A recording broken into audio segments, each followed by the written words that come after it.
Labdien, labvakar vai labrīt, lai arī kurā vietā un laikā klausies šo podkāstu. Es sveicināts Uzlādēts podkāstā.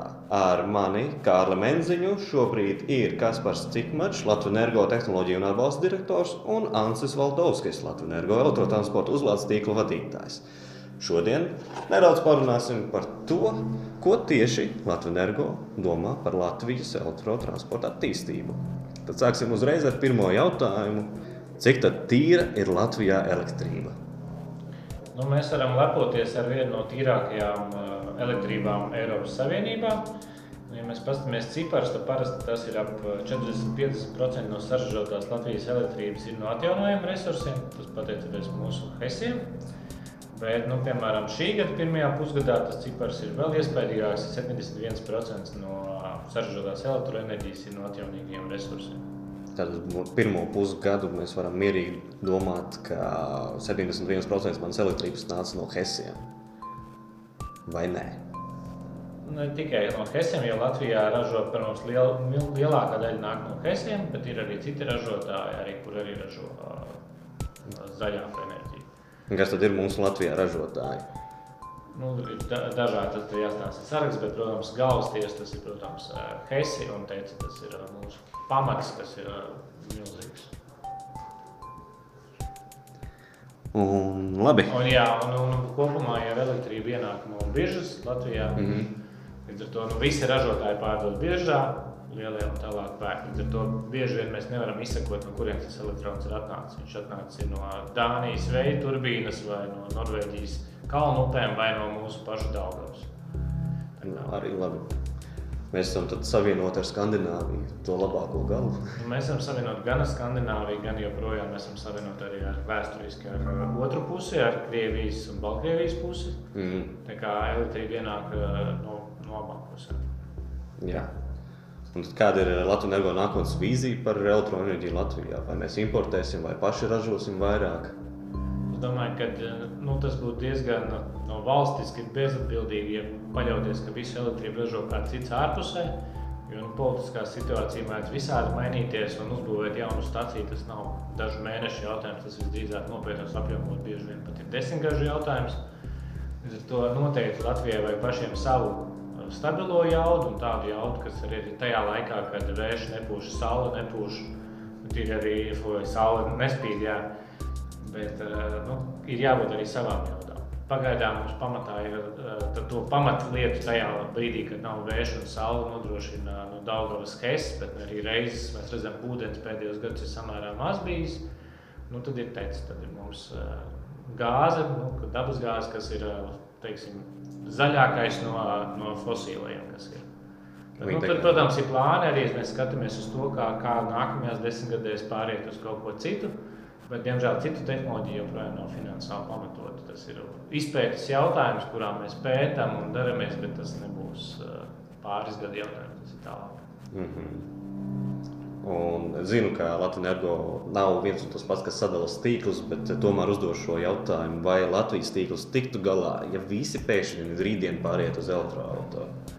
Ja tā ņem tīklu kopumā, tad jāatcerās, ka mēs dzīvojām pirms gadiem jau 30 valstī, kurā bija liels tīkls, un 90. gados cipari rāda, ka bija daudz lielākas elektrības jaudas nekā tagad izmantotas, un viņas joprojām liela daļa no viņām ir. Un tagad patēriņš ir pamatīgi krities, ja salīdzina. Dažādi iemesli dēļ, pamatā arī dēļ energoefektivitātes. Līdz ar to mēs taisījām tādu pētījumu, cik būtu nepieciešams elektrība, ja pēkšņi no rītdienas visi fosīlie benzīna dīzeļu mašīnas kļūtu par elektroauto. Kas drīzāk nenotiks vienā dienā. Lai tas notiktos, tad tās elektrības daudzums būtu pieskaitot esošam patēriņam, mēs nonāktu pie elektrības patēriņa, kas bija 90. gadā. Līdz ar to nekas briesmīgs īsti nebūtu, mēs būtu tajās jaudās. Bet reāli jau mēs zinām, ka elektroauto attīstība būs daudz pakāpeniskāka, kas nozīmē, mēs redzam saules paneļu attīstību, mēs redzam vēju turbīnu attīstību, visādi citu. Līdz ar to es nesaskatu, ka tas būs no ražošanas viedokļa liels risks. Tas, kas arī no sadalas tīkla drīzāk tur nebūtu problēmas, tas, kas ir uzmanīgi jābūt iespējams Rīgā vai blīvās vietās konkrētos punktos. Tur gan būtu iespējams vietām nepieciešams papildus izbūves, pārbūves un kaut kas tāds. Vai to nevarētu ar jaudas menedžēšanu izdalīt, nepalielinot jaudu? Nepalielinot konkrētās vietās. Jā. Tas, domāju, tas ir komplekss jautājums, bet tā labā lieta ir, ka attīstība elektroauto ir pietiekami pakāpeniska. Un pat ja mūsu pārdrošajās prognozēs mēs sakām 30,000 pēc 10 gadiem, ir tikai 5% no Latvijas autoparka. Un tas, ja pārēķinā uz kopējām jaudām, tas ir diezgan mazi cipari. Tā ir visā stāstā. Līdz ar to tas pakāpenisms, vai citreiz mēs pārmetam, ka tas ir slikti, ka mums tik lēni attīstās elektrotransports. Tas šī jautājumā, es domāju, tas tieši palīdz laicīgi saplānot tīklus, lai nebūtu mums jāuztraucās par kādām tādām problēmām. Tad varbūt pāriesim uz otru runātāju, uz Ansi. Ko darīt daudzdzīvokļu namu īmītniekiem, kas vēlas savu elektroauto? Kā viņiem rīkoties? Man ir 12 stāvu māja, 3 vietas, kur novietot mašīnu, bet es gribu, lai man būtu uzlāde. Jāsaka tā, viņiem visdrīzāk nāksies vēl mazliet meklēt radošas risinājumus, ja mēs runājam par pavisam tuvāko nākotni. Bet tas, ko es noteikti varu ieteikt, ir sākt ar koplietošanas automašīnu risinājumu izmantošanu. Kā zināms, arī Rīgā ir viens koplietošanas auto piedāvātājs, kuram ir jau 100 elektromobīļi Rīgas ielās, ar kuriem pilnīgi mierīgi var braukt uz visiem Rīgas mikrorajoniem, atstāt automašīnu vakarā un no rīta viņu paņemt un braukt atpakaļ. Ja mēs runājam par uzlādes tīklu šīs vietās, kā jau minēju, tad dotā brīdī ir nedaudz vēl jāpagaida. Bet tas, ko es varu varbūt pastāstīt, kad arī mēs, kā Latvijas Energo, skatāmies arī uz mikrorajoniem un skatāmies uz iespējām attīstīt savu tīklu šīs reģionos. Pirmajā posmā tie drīzāk varētu būt kādi publiski aktīvāki centri, kā lielveikali vai sporta zāles vai kādi šādi veidi objekti. Bet neizslēdzot arī, ka kādā no pagalmiem parādās uzlādes iekārtas. Neizslēdzot pēc cilvēku iniciatīvas, vai arī jūs paši izdomāsiet, ja tur ir daudz dzīvokļu namu, mēs ieliksim tur kaut kur? Tas, ko mēs noteikti varam teikt sabiedrībai, ka mēs vienmēr labprāt dzirdam sabiedrisko domu, un ja ir kādas apkaimes biedrība, kas ir aktīvi un viņi vēlās iegādāties elektromobīļus, viņi vēlās, lai šajā apkaimē būtu uzlādes risinājums, mēs ļoti labprāt šādu informāciju saņemtu un uzklausītu un skatītos, kāds ir iespējas to arī risināt. Mums jau ir Rīgā daudz apkaimes, tur Avotielas apkaime, Teigas apkaime. Tad, ja šīs apkaimes varētu, izdomāt, ka mums vajag vienu sev vai divas sev, tad būtībā jānāk ar jautājumu pie jums, kā risināt šo problēmu, ja tā varētu to nosaukt. Jā, apmēram tā. Un tad, turpinot par uzlādes stacijām, mēs zinām, Latvijā ir ļoti daudz ātrās uzlādes stacijas, kurām jauda ir 50 kW. Ja rēķinām, cik km/h uzlādēt, tie ir aptuveni 300 km/h. Bet kad mēs varētu sagaidīt kaut ko lielāku, kaut ko tiešām jaudīgāku, kā mēs pasaulē jau dzirdam, ir 150, jau ir jaunā norma, un Teslām ir 250, Ionity nāk ar 350 kW jaudu. Kad mēs varētu Latvijā kaut ko tādu sagaidīt? Konkrēts datums noteikti es šobrīd nosaukt nevaru. Tas, ko es varu pateikt, ka mēs arī elektrotīklam izskatām šādas stacijas, vērtējam, kur būtu Rīgā vietas, kur šādām stacijām vajadzētu atrasties. Un mums pētījuma sadaļā šis jautājums arī figurē. Par laiku, kad mēs varam šādas stacijas sagaidīt, dotā brīdī vēl es nevaru neko konkrētu pateikt. Bet noteikti tas, ko mēs varam atstāt, ka mēs arī strādājam pie šādiem risinājumiem. Jā, šajā virzienā mēs noteikti skatāmies. Tas varētu jāsēž un jāgaida. Jā, mazliet jāpaciešās, jā. Un jau ir gads riņķī, kopš Elektrum ir uzsākuši uzlādes pakalpojumu sniegšanu. Kāds ir tāds īsais rezumē, neiegribsim dziļās detaļās, tomēr centīsimies noturēties pusstundas ietveros podkāstā. Sākumā tas bija uzsākts, mēs iekšēnē saucam par pilotu projektu, 3 stacijām, kur vienkārši saprast daudzas lietas, ko varbūt tās skatoties citus tīklus nevar iepazīt. Es domāju, viņš bija veiksmīgs. Viņš bija veiksmīgs gan no tā, ka mēs redzam daudz labāk saprotam, kas strādā, kā strādā, kā arī ļoti daudz tehniskie aspekti, kas tika slīpēti šī gada laikā. Tā kā, un es domāju, tas galvenais, kas iespējams pāriem interesē, ir, kad vai Elektrum turpinās, un tas secinājums pēc pilotu projekta ir, ka mēs turpināsim. Mēs atradām arī dažus citus fokusus, tātad tur būs noteikti 22 nieces un tas, ko iepriekš pieminējām, arī ātrās stacijas. Bet tas kopumā skatiens, kad ir dažādiem mērķiem, ir dažādas stacijas. Un tā kā nevar teikt, ka būs tikai vienas vai tikai otras. Tā kā drīzāk mēs labāk esam izpratuši to dažādo spektru, kur dažādiem lietotājiem vajag dažādus. Un arī tas, kas ir, ka mēs runājam ne tikai par savu publisko tīklu, savām stācijām, bet mēs runājam arī atbalstīt kā partneru stācijās taisīt, kā e-veikalā tirgot mājas volbokšus, un arī kaut kādas lielākas sadarbības ar dažādiem citiem tīkliem, kurus mēs tagad veicam, bet par kurām vēl nevaram stāstīt, bet tur aktīvs darbs notiek dažādām organizācijām. Un joprojām esam atvērti arī citiem palīdzēt, sadarboties, jo tas nav tikai mums mērķis pašiem uzbūvēt tīklu, bet lai visā Latvijā kopumā būtu ērti pieejams. Bet, teiksim, šeit jau mēs varētu runāt, ka, teiksim, kāda kafejnīca sev uzlādes staciju, viņi pasaka, hei, Elektrum, man ir stacijas, gribētu pievienoties jūsu tīklā, vai kā? Jā, un ļoti līdzīgs piemērs ir reāls tas, kas notikās ar Energoluks staciju. Tieši tā arī viņa ir Ulbrukas ielā, tā stacija ir viņu pašu būvēta stacija, kurā sākumā bija viens veids, kā viņi iekasēja naudu, tagad tas ir iespējams izdarīt ar Elektrum aplikāciju, kas ir daudz vienkāršāk un uzreiz pievienojas lielākā tīklā. Es vēl varu piemetināt, ka mēs esam arī mājaslapā uztaisījuši iespēju pieteikties konsultācijai elektrozlādes stacijas izveidē. Ja ir kāda kafejnīca, kas ir uzlikusi staciju vai izskata iespēju uzlikt staciju pie sevis, droši par šo vietu izmantot, pieteikties. Un noteikti mēs sazināsimies un skatīsimies risinājumu kopumā. Tad otrs jautājums, kas varētu mums kā lietotājiem ērtības labad, kad ar e-mobīlu kartiņu varēs Elektrum tīklā nopīkstināt un aiziet, vai otrādāk ar Elektrum aplikāciju aiziet pie e-mobīlu stacijas? Jūs jau par šo runājat kopš pagājušā gada. Man liekas, ka mēs kopš laikam to nesunājuši, tas vairāk visur informācija noplūst, bet tā godīgi.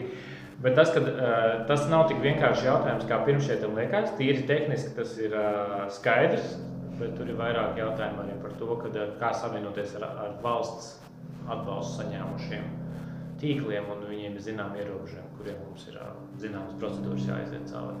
Tā kā mēs esam savienoti un mūsu tīklā mēs redzam norēķinās cilvēki no Dānijas, Nīderlandes, Somijas ar savām aplikācijām. Bet, lai mēs varētu to izdarīt arī Latvijas otrs tīkls, tad tas ir saskaņošana, kura nav viegla, un es arī neprognozēju, ka viņi tuvākos mēnešos beigsies, tad drīzāk būs vēl turpināt.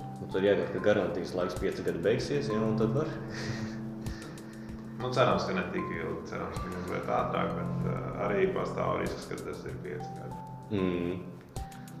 Tagad par nedaudz Latvijas mēroga plāniem parunāsim. Jūs iepriekš runājāt par 35 tūkstošiem elektroauto uz 30. gadu. Satiksmes ministrijā pēc iepriekšējiem plāniem runāja par 6000 auto šajā laika periodā. Un nesenākais atkal ir 18,000, kad būs. Un ar šiem 18,000 būs gana, lai sasniegtu siltumnīca efektu gāzu emisiju mērķus. Kāpēc ir tik liela atšķirība šajās prognozēs? Latvijas Energo taisa prognozes jau daudzus gadus, man liekas, jau būs pie 10 gadiem, kurš mēs taisām prognozes, un varbūt tās viņas bieži ir iekšējās, un tas, kas ir redzams, ka prognoze pēdējos 2 gados diezgan drosmīgi ir palielinājusies, un tas ir, iespējams arī, es nezinu, kad viņi taisījuši tos pētījumus, jo tas, kas ir notikās, ka, piemēram, pagājušajā gadā gandrīz visi autoražotāji pēkšņi paziņoja par saviem plāniem izlaist elektroautomašīnu. Vai tāds fakts diezgan būtiski maina arī to izpratni, vai būs ūdeņradis, vai būs benzīns, vai būs dabasgāze, vai elektrība, tad te ir diezgan skaidrs signāls no ražotājiem, kas ir būtisks. Tur bija no dažādiem, bet šis ir viens no tādiem, teiksim, kas varbūt pamainīja to prognozi. Otrs ir jāsaprot arī prognozes, piemēram, mūsu prognozes par 36,000 bija gada sākumā pašā pirms Covid situācijas. kad sākās Covid situācija, es domāju, mūsu prognoze iespējams būs jāpārskata. Tāpēc, ka situācija mainās, jauna apstākļi. Izrādās, tomēr, kas ir noticies tas, ka Eiropā ir ļoti spēcīgs elektroauto atbalsts. Mēs redzam, ka ir Francija, Vācija ir ļoti dāsni atbalsta un arī daudz kur citur kopumā. Un drīzāk tas kritums, kas ir varbūt dēļ Covid kopējās sabremzēšanās, viņu ar uzviju atpelnīs tas lielāks atbalsts, un mēs pagaidām mūsu prognozi esam tādu pašu arī Latvijai. Jā, arī Lietuva paziņojusi par atbalstu. Ņemot vērā, ka Latvija atbalsta nav, mēs varam gaidīt, ka pēc 3-5 gadiem šīs lietotās mašīnas ieplūdīs, un tas atkal pacels Latvijas mēroga statistiku. Es nezinu, cik daudz Lietuvas mašīnas, bet, protams, arī tas, kas ir redzams, ka Vācijas un Francijas mašīnas, ja viņi tur saka, tur zem 100 eiro mēnesī, ja leasing maksājumu var dabūt jaunu elektroauto, tās ar laiku nāks jau par ļoti draudzīgām cenām pie mums. Un plus vēl mēs zinām, ka arvien drosmīgāk visi runā par to saucamo cenu paritāti, kad būs elektroauto un benzīna mašīnas vienā cenā arī pirkšanas cena, un tad runā, ka tas būs ar 23. un 25. gadu. Tas prognozes nemainās, un joprojām analītiķi saka, ka tajā robežā arī vajadzētu būt, ka tās bateriju tehnoloģijas attīstās.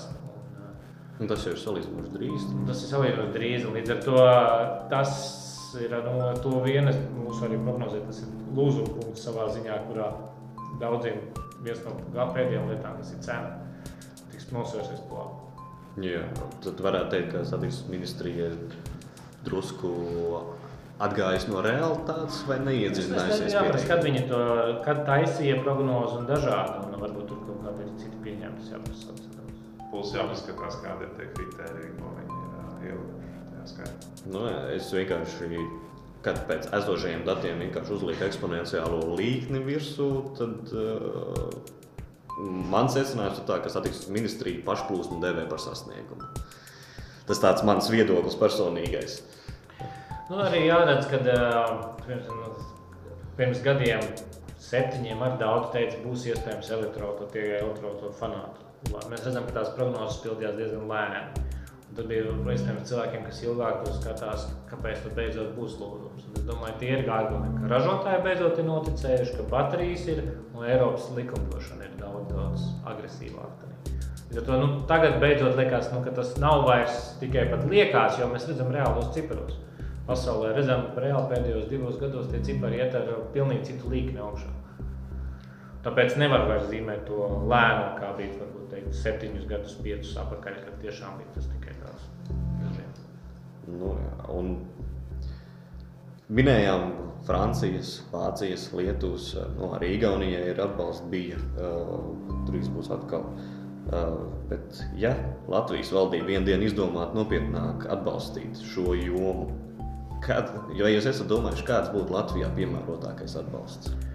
Tas būtu jāstāv drīzāk viņiem un lemšanai, bet tas, kas ir viens no tādiem, kas, man liekas, nav pietiekami diskutēts Latvijā, ir daudz vienkāršāks. Būtu, ka es runāju ar dažiem cilvēkiem, viņi saka, man ir uzņēmums maksā par mašīnu, un es tagad varētu teorētiski uzņēmums pirkt man elektroauto, bet kā viņi tagad lādēs, un kurš ka to, un es aizbraukšu mājās, tad es mājās lādēšu darba mašīnu, vai citreiz ir otrādi, ja ir privātā mašīna, es gribu lādēt viņu darbā, tad par to jāmaksā nodoklis būt, jo tas ir labums, ko darbinieks iegūst. Un es domāju, tas priekšlikums būtu tas, ko es ieraudzīju Vācijas, tagad kad Vācijā ir pateicis, ka tuvākos 10 gadus līdz 30 gadam, ja cilvēks savu privāto mašīnu lādīja birojā, tad tas netiek aplikts ar papildus labumu nodokļiem. Es domāju, tas ir ļoti vienkāršs veids arī Latvijā, kurā nebūtu nekādi papildus izdevumi, tas drīzāk samazināt birokrātisko slogu par to, ka ja cilvēks savu privāto mašīnu lādējas darbā un to apmaksā darba vietu, par to tas skaitās vienkārši saimnieciskais izdevums, un nav nekādi ienākumu nodokļi vai kaut kas cits aprēķināts. Vai savukārt arī otrādi, ja viņš darba mašīnu lādēja naktī mājās, kas būtu diezgan prātīgs scenārijs, tad ir lētāka elektrība un brīvāks jaudas, tad iespējams to var ieskaitīt, kad uzņēmums apmaksā to atkal bez papildus kaut kādiem apgrūtinājumiem. Zinot Latvijas tādu kopējo patiku pret nodokļu optimizāciju, šis varētu būt labs veids, kā īstenībā neko nesarežģījot. Nu, jā, ir jau īstenībā dažādi nodokļi, ko es esmu bieži dzirdējis, ka gribētu to luksus auto nodokli noņemt. Paši tie lietotāji priekš elektroauto, jo, elektroauto ir dārgāk šobrīd, paritāte būs, bet šobrīd nav, un tad tas varētu palīdzēt varbūt. Latvijā ir ļoti daudz vajadzības, kur ir nepieciešama nauda. Es domāju, tas valsts budžets nespēja apmierināt vajadzības. Līdz ar to tas ir politiķiem jāzina, kas ir svarīgāk. Luksus auto algas vai Protams, tas tāds. Es gan varbūt piemedināšu par to luksus nodokli. Es domāju, ka šobrīd elektromobīļu vidējā cena tirgu ir ap 40,000 eiro. Tāda jau diezgan ar PVN vai bez PVN? Ar PVN, aptuveni. Ap 40,000 tas ir zem luksus nodokļu. Tā gan ir. Un ja mēs paskatāmies uz Vācijas atbalsta modeli, kas šobrīd ir Vācijā, tad Vācijā automašīnām līdz 45,000 eiro, bet to jāprecizē, atbalsts ir 8,000 un mašīnām ir dārgāks par 45,000, atbalsts ir 6,500. Līdz ar to viņi iet pilnīgi pretējo ceļu, viņi luksus automašīnas nevis atbalsta, bet kā reizi atbalsta ar samazinātu atbalsta apmēru. Tur arī bija cenu griezti, ka virs šādas summas vairs nav atbalsta. Jā, tā kā es teiktu, ka šajā virzienā, tas drīzāk ir mans personīgais viedoklis, ka šajā virzienā nevajadzētu atbalstu nekā virzienā. Labi, esam ļoti labi iekļaujušies laikā, vēl pēdējie 2 jautājumi paliek. Tad, kāda ir Latvenergo padomi topošajiem elektroauto īpašniekiem? Varbūt arī esošajiem, bet tīri koncentrējoties uz topošajiem. Viens ir tas, ko, man liekas, Ansis jau tā kā pieminēja, par dzīvokļu runāt, ka vajag izmēģināt. Vajag izmēģināt pašiem pabraukt elektroauto, to var dabūt gan salonos, gan tos pašu koplietošanas mašīnas, un vienkārši saprast, kāda ir sajūta braucot, ka tev tā jauda ir visu laiku un vienmērīgi. Tas ir, tad saprot, ka tas nav stāsts tikai par zaļāku vidi un varbūt par kaut kādām izmaksām, bet tur arī sajūtās, tas ir savādāk. Katreiz man atkāpjoties un pēc tam pēc elektroauto braucot ar fosilo mašīnu, man tāds pirmais, kāpēc viņa tā rūc un kāpēc tur nav jaudas apakšā un tā tālāk. Lai arī diezgan jaudīgs mašīnas. Tas arī bieži vien par cipariem skatās. Mums, laikam, arī mūsu Leafs ir 130 zirga spēkiem, bet viņas sajūtās ir daudz jaudīgāks nekā pat daži dīzeļi 200. Tā kā tas noteikti izmēģināt, tas ir viens. Un tad nākamais, kad jau ir nobriedis, tad, tad mēs varam piedāvāt arī palīdzēt birojā uzlikt vai iegādāties iekārtu mājās, uzlikt iekārtu, lai ātrāk lādēt. Bet skaidrs, ka tas nav vienīgais, kā lādēt, var lādēt pie parastā 220 rozemes. Tā kā tas tur. Jā, cilvēkam nesit teikam ārā korķus, tad arī automašīnu uzlādēt. Jā. Tas ir tas, ko mēs izdarījām. Tad mēs esam nodefinējuši, ka mēs arī turpinām attīstīt mūsu tīklu. Šovasar ir atklātas vairākas jaunas stacijas, kas ir, tātad mums esam paplašinājuši Pukvežu Briežu ielā ar vēl 4 stacijām. Mums ir Dēļu ielā Buksels biznesa centrā 2 mašīnām uzlāde, Pļaviņu Hesā un ir vēl virkne projektu, kas ir dēļ Covid bišķiņi iekavējušies, bet viņi vēl šogad būs. Jā, par īstenībā par skaitiem runājot, redzēju jūsu press-relīzi, tā arī tūlīt tiks nopublicēta, ja jau nav nopublicēta. Ir jau nopublicēta uzlādēts LV, ka kopā ar e-mobīļu tīklu nākamgad būs 250 uzlādes vietas. Tātad tas mūsu plāns, ja mums tagad ir 21 pieslēguma vieta uz šo dienu, tad mēs ceram, vēl šogad būs 11 vietas, kas būs līdz gada beigām. Papildus vismaz 11, tas ir diezgan tāds stabilais. Darbs pie vairāk notiek. Un tad nākamgad ir mērķis vēl 50 uzlikt. Līdz ar to mēs varētu sasniegt ap 84 pieslēguma vietām uz nākamā gada, 21. gada beigām. Ka, ja pieskaita, tad pie e-mobīļa 139, plus vēl dažām, ko mēs zinām, kas jau ir veikalos, tur arī tas 250 sanāk. Tas ir ļoti labi. Tas sanāk, ka uz vienu uzlādes vietu ir 10 elektroauto, kas ir arī tas, ko Eiropas direkcija saka, ka vajadzētu. Tas ir 2,500 mašīnas. Jā, protams, 2 gadu laikā mēs varētu rēķināties, ka tad varētu būt. Tieši. Pēc jūsu prognozēm, nevis pēc satiksmes ministrijas. Un tad varbūt gluži tās tehniskais jautājums. Kāpēc cilvēkam izvēlēties lādēties no specializētas uzlādes stācijas, tur wallboxes vai tur ātrā uzlādes stācija vai kādas, nevis pārnēsājumās tās uzlādes ierīces, kas bieži nāk līdzi mašīnai? Pirmais ir ātrums. Tātad skaidrs, ka var uzlādēt arī no parastās ierīces, kas mašīnā līdzi iesprāžot 220 parastajā rozetē. Bet, ja ir vēlme uzlādēt ātrāk mājās, piemēram, mašīnas ar lielajām baterijām, tad nepieciešams būt specializētais wallbox. Otrs ir drošība, jo wallbox sniedz ir iespējams pieslēgt atbilstoši mājas jaudām, pieslēgumam un pareiziem noplūdes drošinātājiem. Līdz ar to tas drošība tiks nodrošināta arī mājas tīklam. Un treškārt, var pieslēgt dažādus smalkākus risinājumus, kā piemēram jaudas optimizātori, kurā tiek paņemta visa brīvā mājas jauda. Piemēram, mēs vakarā ejam pirtī mājās un varbūt vēl darbinām veļas mašīnu, tad viņš uz auto dod mazāk elektrību, bet, piemēram, naktī, kad tas jau viss aizgājuši pie miera, tad elektrības patēriņš mājā ir mazāks, līdz ar to jaudas optimizators saprot, ka tur ir brīva jauda un vairāk lādē mašīnu tajā brīdī. Vai arī vienkārši citiem es zinu, ka patīk, kas iegādājušies ir wallbox, patīk attālināt, uzsākt, pabeigt uzlādi. Ka dažādi šīs blakus iespējas, ko tas dod. Vēl es varētu piebilst, ka daudzas no viņām ļoti smuki izskatās. Jā, tad arī kaut kāda zināma kārtība. Es saprotu, citiem patīk garāžā, kad ir konkrēta vieta, kur tev ir kabelis, nevis to viņš mētājās. Jā, tas praktiskais apsvērums, kas arī tomēr ir ārtāk, ja tu atbrauc, piemēram, privāti mājā, tu atbrauc, paņem wallbox vadu, iesprātā, nav katreiz jāvāk no bagažnieka, visu vadu kaudz ārā, jāliek zemē, tad jāliek atpakaļ. Ētība tomēr ir svarīga. Es vēl varbūt gribēju piemetināt par tiem ieteikumiem topošajiem elektromobīļu lietotājiem. Tas, kas neizskanēja diskusijā, bet ko noteikti viņiem ir jāņem vērā, viņam ir jāapzinās lietošanas cikls. Proti, ko viņš dara ar automašīnu, kur viņš ar viņu brauc, cik viņš ar viņu brauc. Un izvērtējot šo ciklu, tas secinājums parasti ir tāds, ka ar automašīnām, kurām nobraukums ir 100-150 km, jo īstenībā pilnībā pietiek, lai ikdienā varētu izdzīvot. Un, ja mēs redzam, ka šobrīd, skatoties uz jaunām automašīnām, vidējais nobraukums, ko var veikt elektromobīls, ir ap 300 un vairāk kilometri, ja mēs tam vidējo, tad īpaši Latvijā iedzīvotāji, kur vidējais nobraukums gadā ir 20,000 kilometri, gandrīz visi var nosegt savas vajadzības ar elektromobīlu. Un vēl ir jāņem vērā tiem, kas parasti bažījās, vai es varēšu uzlādēt un kur es varēšu uzlādēt.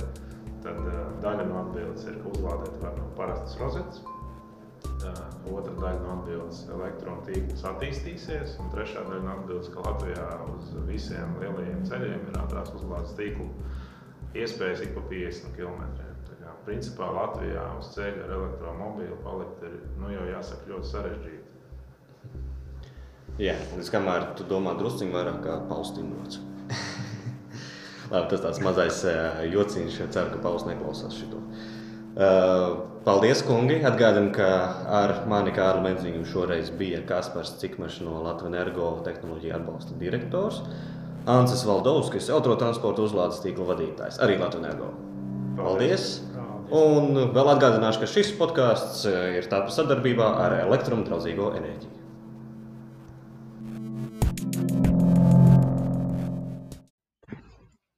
Liels paldies, ka noklausījāties šo interviju ar Latvenergo galvenajiem vīriem, kas atbild par to, kā attīstīsies elektroauto industrija, vismaz lokālajā mērogā.